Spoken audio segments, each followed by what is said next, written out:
بسم الله الرحمن الرحيم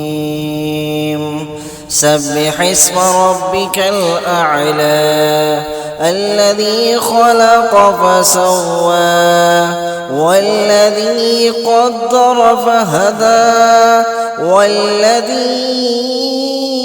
أخرج المرعى فجعله غثاء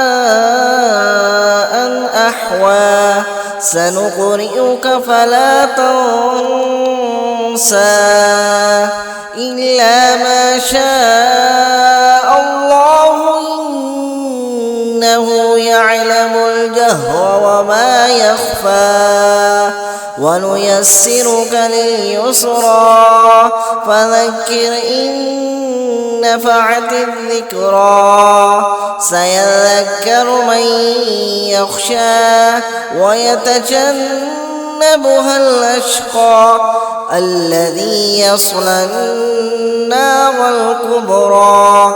ثم لا يموت فيها ولا يحيا قد أفلح من تزكى وذكر اسم ربه فصلى بل تؤثرون الحياة الدنيا والآخرة خير